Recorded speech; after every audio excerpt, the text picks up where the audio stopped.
بسم اللہ الرحمن الرحیم۔ سب سے زیادہ مسلم معاشروں کو جس نے تباہ و برباد کیا وہ مولویوں نے کیا۔ آپ کو بہت نادر و شادر نظر آئے گا کہ ہمارے اہل سنت کے بھائیوں میں سیاسی لیڈرشپ مولویوں کے ہاتھ میں، بہت کم۔ بلکہ یہی مولوی تھے جنہوں نے ضیاء الحق کو کہا کہ یا امیر المومنین، امام حسین کا نظریہ کیا تھا؟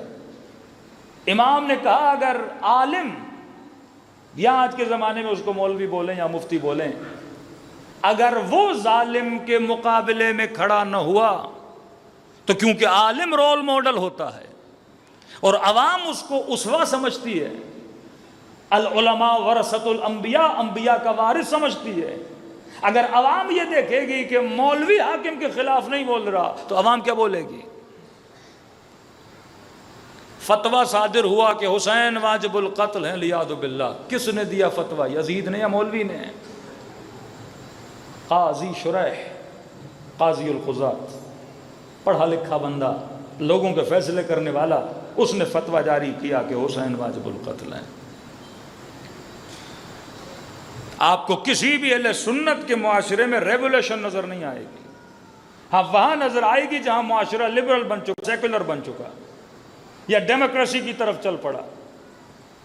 لیکن اگر اہل سنت کا دینی معاشرہ ہوگا جو مولویوں اور مفتیوں کے کنٹرول میں ہوگا، اس معاشرے میں کبھی بھی ریولیوشن کی آپ توقع نہیں رکھ سکتے۔ لیکن اگر ریولیوشن آتی ہے تو شیعہ معاشروں میں آتی ہے۔ وجہ کیا ہے کہ شیعہ جگہ جگہ ریولیوشن کرتا ہے، وہ یمن کا انقلاب ہو، وہ ایران کا انقلاب ہو، وہ عراق کی عوام کا نکلنا ہو، وہ بحرین کے لوگوں کا نکلنا ہو، وہ طائف میں اور سعودی عرب میں شیعہ لوگوں کا نکلنا ہو، قطیف میں نکلنا ہو۔ یہ کیوں ریولیشنری حرکتیں، ریولیشنری جنبشیں شیعوں کے اندر ہوتی ہیں، وہاں نہیں ہوتی؟ کیونکہ ہمیں ایک آئیڈیالوجی ملی جو امام حسین نے دی، اور وہ آئیڈیالوجی یہ تھی کہ مثلی لا یبایع مثل یزید، حسین جیسا کبھی یزید جیسے کی بیعت نہیں کرے گا۔ وہ آئیڈیالوجی جس میں تولا بھی ہے، جس میں تبرہ بھی ہے۔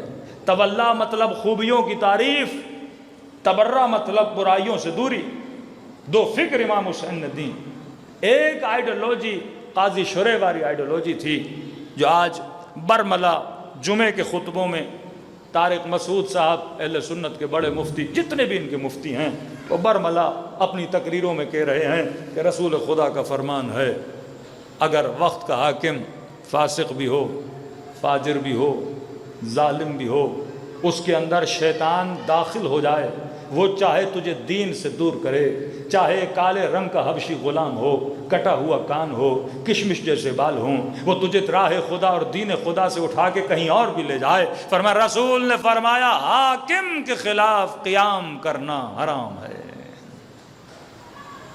پوری قوم کی سمجھو نس بندی کر دی انہوں نے۔ اگر کوئی غیرت کرتا تو دین کی تلوار سے اس کی غیرت کو کاٹ دیا۔ کہ نبی کہتے ہیں اگر یزید جیسا بھی آ جائے تو تم نے کھڑا نہیں ہونا۔ اب یزید کے بعد جتنے آئے امت اٹھی، کیونکہ حاکموں نے اپنے تخت کو بچانے کے لیے کیا استعمال کیا؟ قرآن کی آیتوں اور نبی کی جعلی حدیثوں کو استعمال کیا، اور یہاں تک بول دیا کہ بھائی نبی نے تو یہ فرمایا ہے کہ اگر وہ حکومت کے خلاف قیام کرے اس کا سر دھڑ سے جدا کر دیا جائے، چاہے وہ کوئی بھی ہو۔ جب بول دیا کوئی بھی ہو تو مطلب اگر حسین بھی ہو، جب بول دیا کوئی بھی ہو تو اس کا مطلب اگر نبی کی بیٹی بھی ہوں، حسن ابن علی بھی ہوں۔ اگر حاکم کے خلاف نکلتا ہے تو اس نے جماعت سے جدائی کی ہے، اور جو جماعت سے ٹوٹا تو قد رفض و رافضی بنا۔ لہذا شیعوں کو بولا جاتا ہے روافض، کیونکہ یہ جماعت سے نکلتے ہیں اور انڈیویجولی فیصلے لیتے ہیں۔ جماعت کہتی ہے کہ یزید کی بیعت کرو، پر حسین کہتے ہیں سر کٹا دوں گا پر بیعت نہیں کروں گا۔ شیعہ کہیں بھی ہو وہ کسی ظالم کے سامنے جھکنے کا فتویٰ نہیں دیتا۔ اب دیکھیے سیولائزڈ معاشرے مہذب، کربلا آپ کو مہذب بنانے کے لیے ہے۔ اگر میرے اندر تہذیب نہیں تو پھر کربلا کا فائدہ کیا؟ تہذیب کربلا یہ ہے کہ ہور پیاسا ہے، حسین پانی پلا رہے ہیں، اور سامنے والا اتنا غیر مہذب ہے کہ 6 مہینے کا بچہ پیاسا ہے، پر پانی نہیں دے رہا. امام فرماتے مسلمان نہیں، کونو احرار، آزاد بن، کم از کم انسانیت تو تمہارے اندر زندہ ہونی چاہیے. میں حسین بڑا ہوں، تیرے مقابلے میں آیا، مجھے مار رہے ہو تو جنگ ہے، لیکن 6 مہینے کے بچے نے کیا بگاڑا، عورتوں نے کیا بگاڑا، 4 سالہ بچی نے کیا بگاڑا. یہ بتانے کے لیے کہ ایک تہذیب یافتہ، ایک سویلائزڈ معاشرہ ہے 72 کا معاشرہ، جس کے اندر اخلاق بھی ہے، جس کے اندر کردار بھی ہے، جو کبھی پانی بند نہیں کرتے، جو کبھی زخمیوں کو نہیں مارتے، جو کبھی بھاگنے والوں پہ وار نہیں کرتے، جو کبھی عورتوں کو تکلیف نہیں دیتے. اس کے مد مقابل ایک معاشرہ ہے یزیدی معاشرہ، انسویلائزڈ معاشرہ، جس میں کوئی دریغ نہیں کہ یہ دیکھیں کہ یہ بدن کس کا ہے. حسین کا بدن ہے. کہ کہنے لگا ابن سعد جب میں نے اس بدن سے گھوڑے دوڑائے تو میں نے حسین کی پسلیوں کے ٹوٹنے کی آوازیں سنی ہیں. آج وہ ظلم نظر نہیں آ رہا. وہی معاشرہ، چیزیں میرے عزیز ریپیٹ ہوتی ہیں. آپ یہ مت سمجھو یزیدی کردار ریپیٹ نہیں ہوں گے، یا یہ مت سمجھو صبر حسین والے کردار ریپیٹ نہیں. کردار ڈے بائی ڈے ریپیٹ ہوتے ہیں، لیکن کیونکہ وہ امام ہیں، شاعر اللہ میں سے ہیں، مصیبت کبریٰ، مصیبت عظمیٰ امام حسین کی. دیکھیے ابن زیاد کہتے ہیں جب قیدی بیویاں دربار میں پہنچی، ہاتھ بندھے ہوئے ہیں، کئی دنوں سے کھانا نہیں کھایا، پیاسی بھی ہیں. یہ حاکم ہے، ابن زیاد ایک حاکم ہے. حاکم کا رعایا کے ساتھ کیا برتاؤ ہونا چاہیے؟ کہتے یہ سفرے پہ بیٹھ کے کھانا کھا رہا تھا، لقمے چبا رہا تھا، اور بالکل سامنے تشت میں امام حسین کا سر کٹا ہوا پڑا ہوا تھا. اب میں ذرا امیجن کر رہا ہوں کہ آج کے ہمارے حاکم، وہ چاہے کسی بھی ملک کے ہوں، اردن کے ہوں، مصر کے ہوں، سعودیہ کے ہوں، پاکستان کے ہوں، کسی بھی ملک کے ہوں، اپنی شہنشاہی ٹیبلوں پہ کھانے کھاتے ہیں، سامنے ٹی وی کھلا ہوتا ہے، دیکھتے ہیں آج بم گرا، 250 فلسطینی مر گئے، سر ملے دھڑ نہیں ملے، بدن کے ٹکڑے ہو گئے. ایک ماں نے 5 جنازے اپنی گود میں اٹھائے ہوئے ہیں. یہ دیکھتے بھی ہیں، لقمے بھی چباتے ہیں. اسے کہتے ہیں بے حسی. یہی بے حسی ابن زیاد کے اندر تھی کہ امام زین العابدین فرماتے صرف لقمے نہیں چبا رہا تھا، شراب کا جام بھی پڑا تھا، وہ پیتا تھا، اور لعین اتنا بدبخت اور بے احترام تھا کہ جو بچی ہوئی شراب تھی وہ اس تشت میں پھینک رہا تھا جہاں حسین کا سر پڑا ہوا تھا. یہی بے حسی کا عالم آج نظر آتا ہے. کیونکہ اگر کل کا مسلمان کربلا کے ظلم پہ خاموشی اختیار نہ کرتا، کبھی یزید اور بنو عباس جیسے حکمران اس کے اوپر نہ آتے. جب آپ تھوڑے ظلم پہ چپ رہتے ہو، آپ کے اوپر بڑا ظلم ڈھایا جاتا ہے. جب آپ تھوڑی کرپشن پہ چپ رہتے ہو، آپ کے اوپر بڑی کرپشن کی جاتی ہے. معاشرہ حسینی کیا، حسینی معاشرہ کیا ہے؟ لِعَامِرَ بِالْمَعْرُوفِ وَانْهَى عَنِ الْمُنْكَرِ، جس معاشرے میں اچھائی کو علم کر کے دکھایا جائے، اور جس معاشرے میں برائی کو بھی بلند کر کے دکھایا جائے، تاکہ تیرے بچے کو یہ کنفیوژن نہ ہو کہ اچھائی اور برائی کیا ہوتی ہے. انہوں نے تو ستیہ ناش کر دیا اپنی نسلوں کا، کہ مفتی نے کہا کہ قاتل بھی رضی اللہ، مقتول بھی رضی اللہ، مارنے والا بھی جنتی، مرنے والا بھی جنتی. ایک ایسا معاشرہ جس میں اچھائی اور برائی کی کوئی تمیز نہیں ہے.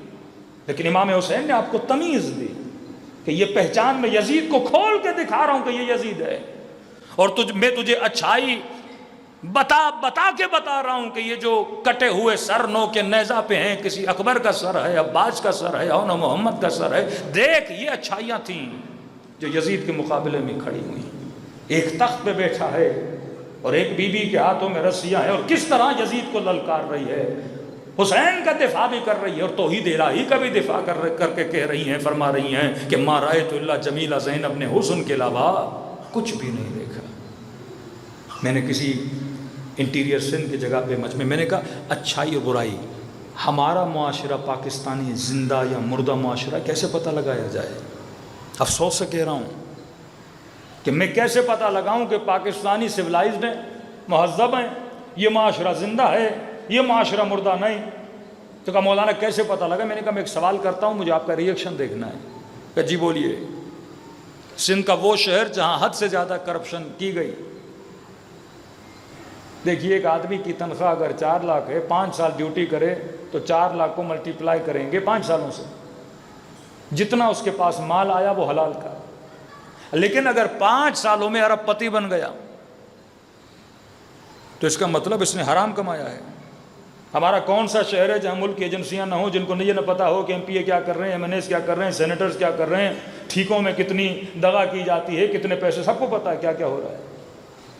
تو میں نے کہا یہ بتائیے کہ اگر آپ کو پتا چلے کہ فلاں منسٹر 5 ارب روپے لے کے چوری کر کے ملک سے بھاگ گیا، کیا یہ شاکنگ نیوز ہے؟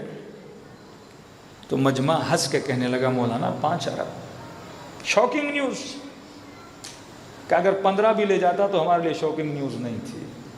میں نے کہا یہ نشانی ہے کہ آپ لوگ مردہ ہو چکے ہو، کہ جب ہم سنیں کہ ایک بندہ کرپشن کر رہا ہے مجمع اس پہ خاموش رہے، قومیں اس پہ خاموش رہے.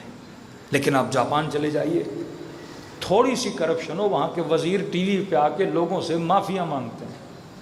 کچھ ایسے ہیں جو کرپشن کی وجہ سے عوامی پریشر جسے کہتے ہیں نا، ہمارے کرپٹ بندہ کرپشن کر کے چوریوں کی گاڑیوں میں جب روڈوں پہ گھومتا ہے لوگ ان کے ساتھ سیلفیاں نکالتے ہیں اور پروٹوکول ملتا ہے اسے. لیکن وہاں اگر کوئی کرپشن کر کے لوگوں کو پتا چلے یہ کرپٹ ہے، وہ بیہیویئر اس کے ساتھ ہوتا ہے، لوگ وہاں خودکشیاں کر لیتے ہیں، لوگوں سے آ کے معافیا مانگتے ہیں، خود کو مار دیتے ہیں کہ ہم اس معاشرے میں چل نہیں پا رہے. لیکن ہم اس معاشرے میں رہتے ہیں، یزیدی معاشرہ، کہ جس میں سارا ظلم کر کے یزید تخت پہ بیٹھا ہے، لیکن ابن سعد جیسے اسے کہہ رہے ہیں السلام علیکم یا امیر المومنین، ابن زیاد جیسے کہہ رہے ہیں امیر المومنین تجھ پہ میرا سلام ہو. اسی مردگی کو امام حسین زندہ کرانے کے لیے آئے. فرمایا شیعہ اپنے بچوں کو بتائیں کہ برائی کیا ہوتی ہے، اچھائی کیا ہوتی ہے. یہ نہ دیکھ کہ معاشرہ کہاں جا رہا ہے، یہ دیکھ تیرا امام کہاں جا رہا ہے، یہ دیکھ تیرا امام زمانہ تجھ سے کیا چاہتا ہے. یہی زندگی ہے، یہی دنیا ہے. مردہ معاشروں میں ہمیں زندگی دینے کے لیے، ہماری حیات کو خون دینے کے لیے، بخشش دینے کے لیے یہ فرش عزا بچھایا جاتا ہے، تاکہ کہیں ایسا نہ ہو تو بھی بھول جائے کہ اچھائی کیا تھی اور برائی کیا تھی. صلوات پڑھے محمد و آل محمد. رشیا میں ایک ان کا ہائی لیول کا جرنل تھا، ان کو شک ہوا کہ یہ امریکہ کا جاسوس ہے. بڑی انہوں نے تحقیق کی، ریسرچ کی، کیا کرتا ہے، کس سے بات کرتا ہے، کہاں جاتا ہے، لیکن ان کو کوئی کلو نہیں ملا جس سے الزام ثابت ہو. لیکن یقین ان کو تھا کہ یہ جاسوس ہے، لیکن کچھ کر نہیں سکے. پروموشن پاتا گیا اور کنٹری کے بہت ہائیسٹ عہدوں پہ بھی فائز رہا. اس کے بعد وہ ریٹائر ہو گیا. شک ان کو تھا کہ یہ جاسوس ہے CIA کا، لیکن ثابت نہیں کر پائے. جب ریٹائر ہوا کچھ مہینے رشیا میں رہا، اس کے بعد ایک ٹرپ لگایا اس نے، کانفرنس تھی USA میں، USA گیا اور USA جانے کے بعد وہیں رہ گیا، واپس رشیا نہیں گیا. وہاں اس کو بڑا گھر بھی ملا، مراعات بھی ملی. وہاں سے اس نے لیٹر لکھا اپنی رشین آرمی کو کہ تمہارا شک صحیح تھا، میں اتنے سالوں سے رشین آرمی میں USA کا CIA کا ایجنٹ بنا ہوا تھا، لیکن کہا تم مر بھی جاؤ گے مجھے پکڑ نہیں پاتے، اور اب بھی تم ساری ریسرچ کر لو تم مجھے پکڑ نہیں پاؤ گے. ایجنسیز نے اسے لکھا کہ جناب چلو ہم نے پورا زور لگایا لیکن ہمیں نہیں پتہ لگا کہ آپ نے امریکہ کے لیے کام کون سا کیا ہے. ابھی تو آپ ریٹائر بھی ہو گئے، امریکہ میں بھی، ہمیں بتاؤ تو صحیح تم نے ایسا کیا کیا. کہ میں وہ کام کر کے گیا ہوں کہ تم 30 سال بھی محنت کرو گے نا اس مقام تک نہیں آؤ گے جتنا میں نے تمہیں پیچھے دھکیل دیا ہے. کب بتا بھی تو کیا کیا ہے. ہمیں کچھ بھی نہیں ملا، کوئی ایسا لیٹر، کوئی ایسی فون کال آپ نے کچھ CIA کو کی ہو، کوئی ایسے پیسے آپ نے ریسیو کیے ہوں، کہیں پہ کوئی دھماکہ کروایا ہو، ملک میں کوئی بدامنی پھیلائی ہو، کہیں پہ کوئی کرپشن کی ہو. نہیں، نیٹ اینڈ کلین افسر، صرف تنخواہ لینے والا، آن ٹائم ڈیوٹی کرنے والا. آپ کی ڈیوٹی میں بھی نظر نہیں آتا آپ نے کوئی ایسا کام کیا ہو. تو کہا میں نے ایک کام کیا تھا. کہ کیا کام کیا؟ کہ جب بچے فوج میں بھرتی ہونے کے لیے آتے تھے میں انٹرویوز لیتا تھا، جو قابل تھا اسے پیچھے دھکیلتا تھا، جو نالائق تھا اسے سیٹوں پہ بٹھا دیتا تھا کہ میں نے تمہاری ساری فوج میں نالائق بٹھا دی ہے، اب تجھے بہت محنت کرنی پڑے گی ان نالائقوں کو ڈھونڈنے میں، اور جتنی وہ نالائکیاں کر چکے ہیں تمہارا ملک کیا ہو چکا ہے، پیچھے جا چکا ہے۔ امت اسلام کیوں تباہ ہوئی؟ کیونکہ نالائق حاکم بنے۔ جب کوئی حسین کو چھوڑ کے یزید کے پیچھے جائے گا تو عالم کیا ہوگا؟ جب کوئی امیر المومنین کو چھوڑے گا، جب کوئی چھٹے امام کو چھوڑے گا، تو دین اور حکومتیں کامیاب تب ہوتی ہیں جب لائق لوگ کرسیوں پہ بیٹھتے ہیں۔ اس وقت نالائق ترین افراد آپ کے اوپر حاکم ہیں۔ یہ ملک کو پیچھے دھکیلنے کی بات ہوتی ہے۔ آپ کو ایک اسکول تباہ کرنا ہے، آپ نالائق بندہ ٹیچر لگا دو۔ آپ کو ایک امام بارگاہ کا ستیہ ناش کرنا ہے، آپ نالائق مینجمنٹ لگا دو۔ آپ نے قوم کا ستیہ ناش کرنا ہے، نالائق لوگوں کو ممبر پہ بٹھا دو، ساری قومیں تباہ و برباد ہو جاتی ہیں۔ یہ فکر امام حسین تھی، مثلی لا یبایع مثل یزید، یزید تو نالائق ہے، ایک لائق کبھی بھی نالائق کی بیعت نہیں کرتا۔ ہمیں بھی یہ درس دیا کہ امام اسے ماننا جو کیا ہو، لائق ہو، کبھی نالائقوں کو اپنا امام نہ ماننا۔ صلوات پڑھے محمد و آل محمد۔